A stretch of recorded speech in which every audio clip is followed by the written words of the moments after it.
మనతో పాటు ఫిరోజ్ ఖాన్ ఉన్నాడు. ప్రస్తుతం దేశవ్యాప్తంగా సంచలనం చెప్తున్న అంశం ఏదైనా ఉందంటే అది ఓట్ చోరీ అంశం. సో ప్రస్తుతం ఒక కొద్దిసేపటి క్రితం కొన్ని ఫైల్స్ తీసుకొచ్చి ప్రజెంటేషన్ కూడా ఇవ్వడం జరిగింది. దాని గురించి మాట్లాడదాం. అది రాహుల్ గాంధీ గారు ఇప్పుడు బయట పెట్టడం జరిగింది. మీరు కూడా గత 10 సంవత్సరాలు కొట్లాడుతూ ఉన్నారు. దీని గురించి ఏం చెప్తారు? ఫస్ట్ బోకస్ ఓట్లు ఉన్నాయని ఫస్ట్ నేను చెప్తే చాలామంది నవ్వినారు, నమ్మలేదు. కానీ నాకు తెలుసు 4 times ఎమ్మెల్యే ఓడిపోయినా, 1 time ఎంపీ ఓడిపోయినా, టోటల్ దీనికి కాజ్ బోకస్ ఓట్స్. కష్టపడి రాత్రి పగలు ఎవరు సపోర్ట్ లేదు.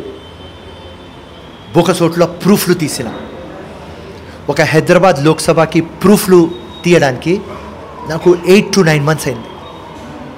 లక్షల రూపాయలు ఖర్చు అయింది, ప్రాణం మీద కూడా వచ్చింది.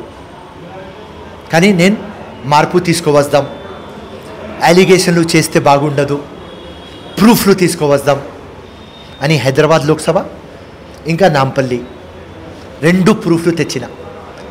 Chief election commissioner India, deputy chief election commissioner India, CEO Telangana, GHMC కమిషనర్లు, డిఓ, హైకోర్టు అందరి దగ్గర పోయి సార్ డూప్లికేట్ ఓటర్లు ఉన్నాయి, హెల్ప్ చేయండి, ఫేర్ అండ్ ఫ్రీ ఎలక్షన్ కావాలి, ఇక్కడ దొంగ ఓట్లు పడుతున్నాయి, mother of all corruption electoral corruption, ఇది మనం చేద్దాం అంటే ఆఫీసర్లు అందరు చాలా గట్టిగా విన్నారు, మంచిగా. కానీ గ్రౌండ్లో యాక్షన్ అయితే లేదు. అప్పుడే నాకు అర్థమైంది ఏదో ఒక సూపర్ పవర్ పని చేస్తున్నది.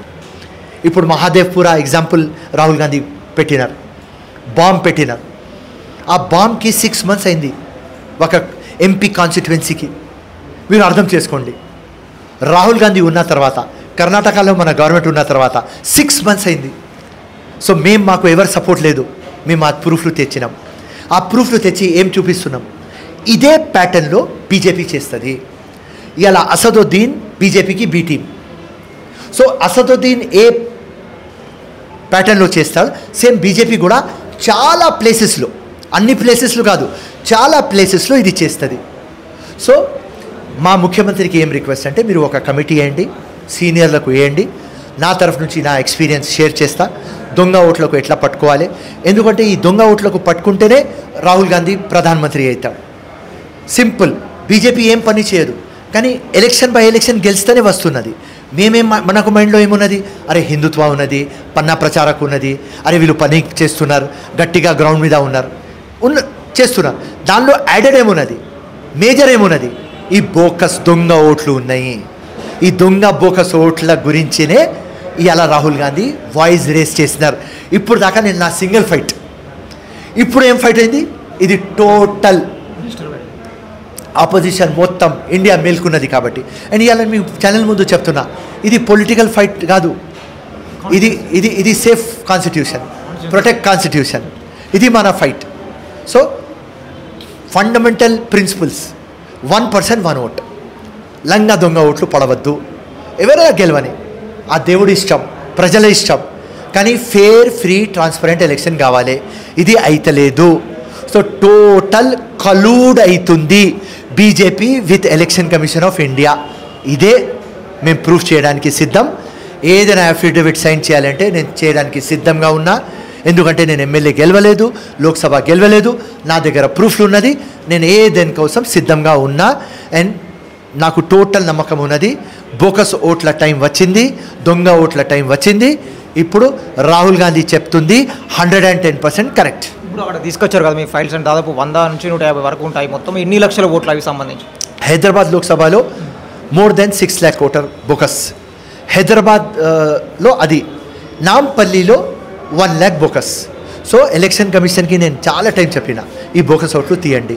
ఇప్పుడు కూడా చెప్తా, పోయి ఈ బోకస్ ఓట్లు తీయండి, ప్రూఫ్లు తెచ్చిన, మీరు నిజతనం బయట పెట్టండి. ఉట్టి మీరు వెనక రాస్తున్నారు సత్యమే జయతే, సత్యం గెలవాలి, నిజం బయట రావాలి. అదే మా రిక్వెస్ట్, అదే మా అలిగేషన్. ప్రతిసారి కూడా మీరు ప్రూఫ్తో సహా కూడా కంప్లైంట్ చేయడం జిహెచ్ఎంసీ కావచ్చు, ఈ మన ఎలక్షన్ ఆఫీసర్ కావచ్చు, వాళ్ళ దగ్గర నుంచి మీకేం రెస్పాన్స్ ఇచ్చారు? అప్పుడు వాళ్ళు తీస్తామని చెప్పినారు, అండ్ చాలా బాగా విన్నారు. చిత్తశుద్ధి కనిపించింది అది, కానీ యాక్షన్ రాలేదు, ఏం కాలేదు, ఉట్టి 10% డిలీట్ అయినాయి. So one force is working. So Rahul Gandhi చెప్తుంది అది మ్యాచ్ అవుతుంది, దట్స్ ఆల్. సో ఇప్పుడు దాకా ఈడీ, ఇన్కమ్ ట్యాక్స్, సిబిఐ బీజేపీతో ఉన్నది, ఇప్పుడు ఈడీ ఎలక్షన్ కమిషన్ కూడా వాళ్ళతో ఉన్నది అని కనిపిస్తున్నది. ఇప్పుడు ఆ ఫైల్తో ఇప్పుడు రాహుల్ గాంధీ దగ్గర తీసుకోబోతున్నారు. నేషనల్ వైడ్ ఎటువంటి ఫైట్ చేయబోతా ఉన్నారు? ఫస్ట్ ముఖ్యమంత్రి దగ్గర పోతాం, దాని తర్వాత రాహుల్ గాంధీ దగ్గర పోతాం. రాహుల్ గాంధీకి కూడా మేము ఎట్లా దొంగ ఓట్లు తీస్తాం అది కూడా చూపిస్తాం, ముఖ్యమంత్రికి చూపిస్తాం. తప్పకుండా ఒక ప్లాన్ ఆఫ్ యాక్షన్ ఉంటుంది, రోడ్ మ్యాప్ పెడతాం, తప్పకుండా ఒక టైం ఫ్రేమ్లో తప్పకుండా పనిచేస్తాం. జూబ్లీహిల్స్ ఎలక్షన్ కూడా రాబోతాయి, దాంట్లో ఎటువంటి మీరు యాక్షన్ తీసుకోబోతా ఉన్నారు? దాంట్లో సంబంధించి ఫేక్ ఓటర్స్ కావచ్చు, అదేవిధంగా మొత్తం జూబ్లీహిల్స్ మైనారిటీ ఓటర్స్ సంబంధించి ముఖ్యమంత్రి చెప్పాలి. నాకు 2 months పడుతుంది రాత్రి పగలు పని చేస్తే, అది ఈజీ వర్క్ కాదు. ప్రతి ఒక్క ఇంటికి పోవాలి, అండ్ అక్కడ బిఎల్ఓ మొత్తం ఉంటారు కదా, ఆ బిఎల్ఏతో మా పార్టీది ఉంటుంది, బిఎల్ఏ బూత్ లెవెల్ ఏజెంట్, వాడు ఉండాలి.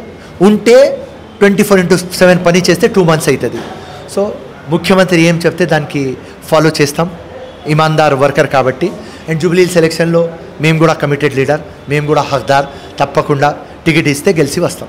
ఫైనల్గా బీజేపీ వాళ్ళు ఏమంటున్నారంటే కర్ణాటక గెలిచారు, ఇక్కడ తెలంగాణలో గెలిచారు, అంటే ఫేక్ ఓటర్ లేకనే కదా గెలిచింది, మనం నాన్న ఏదైతే సక్రమంగా జరుగుతూనే కదా గెలిచింది ఎలక్షన్ అని చెప్పేసి చెప్తా ఉన్నారు.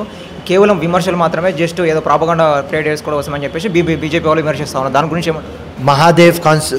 మహాదేవ్ కాన్స్టిట్యుయెన్సీ చూపించినాను నేను, హైదరాబాద్ లోక్సభ నేను చూపించిన, నాంపల్లి నేను చూపించిన.